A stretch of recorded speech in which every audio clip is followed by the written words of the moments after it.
Good afternoon.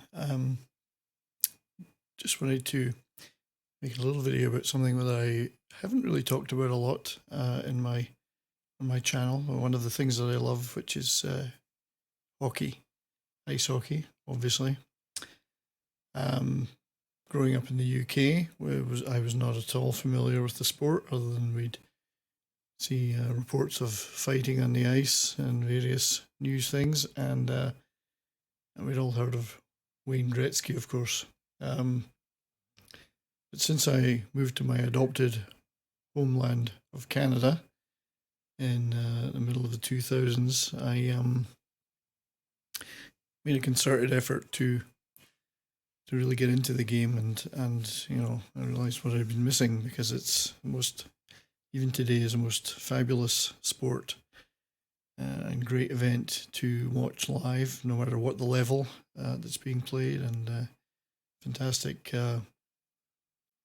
competitive sport. And I also am lucky enough to be married to a lady who's from Montreal, grew up in Montreal, and in an era when there was incredible winning teams in that city, and she's got lots of tales about that. So we saw this week, in an extremely difficult week in the hockey world, we actually lost two legends who I became very familiar with from watching old video and reading books, and listening to my good lady wife. They had shared many similarities, these gentlemen, both from Quebec, both played principally right wing, both great attacking players, loved a clean attacking game, tremendous goal scorers, charismatic, great gentlemen. The first of these sad losses to the hockey world is Mike Bossy, who was a part of the dominant New York Islanders team of the late 70s, early 80s. Sadly passed away at the age of 65, and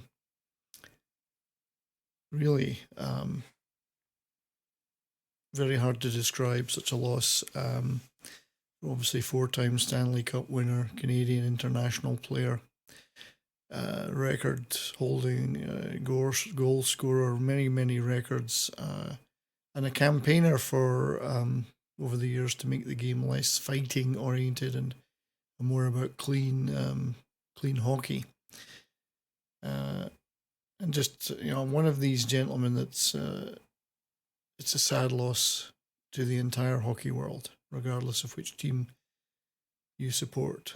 I mean, a most tremendous player. If you look at some of those Stanley Cup games, and he scored the game-winning goals in at least two of those to win the cup itself.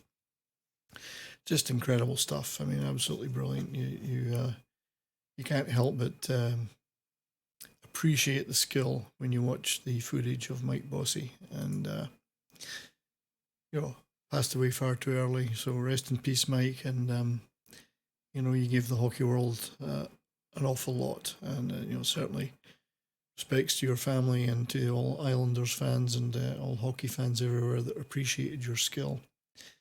So that was sad enough, but then to also have the passing of another incomparable legend, Guy LaFleur, the flower, Le Démon Blonde, in the same week, which is incredible. And they did have overlapping careers. LaFleur did start earlier, but they overlapped, certainly played against each other and played with each other for Canada.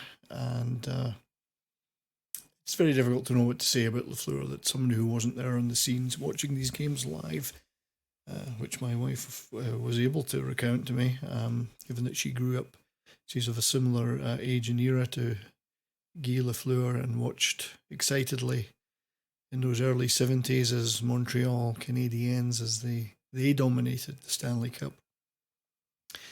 But looking at video of him and learning about him, watching those clips of him flying up the ice, sometimes the length of the rink with the hair flowing behind him. And he was probably that rarest of things at that time, a good-looking hockey player. So he certainly had his fans for that too. But an incomparable goal scorer, skater, exciting, very exciting player. And the footage, in fact, that I like almost the best is when you see him playing, when he returns to hockey after a break and goes back. He's playing for the New York Rangers and they visit for the first time the Canadiens in the Forum, and the Montreal fans, the standing ovation they give him before the game, and then when he scores 2 goals against them during the game, they all get on their feet, and again, a standing ovation. And if that doesn't bring a tear to your eye, then I don't think you could call yourself a hockey fan at all. So, truly one of the legends of the game, all-time legends, and Bossy, and just fantastic memories when you look back at what they achieved in an era when hockey was a little less corporatized than it is today. Let's put it that way. So I don't know if we'll ever see their like again. Not that there isn't very, very talented players in the game today, but and certainly a man that was hugely respected in not only his native Quebec but everywhere that people loved hockey. So rest in peace to you, Guy LaFleur, and respects to your family, to the fans of the teams you played for, and indeed all hockey fans that appreciate your exploits. So thank you for everything, gentlemen, that you gave to the game that I now have adopted and love, and we at least have still the footage of you playing, both of you, to watch. So anyway, thank you very much for watching this brief tribute video to 2 legends, and I will be back with you again soon with another video. Until then, stay well, everybody, and take care.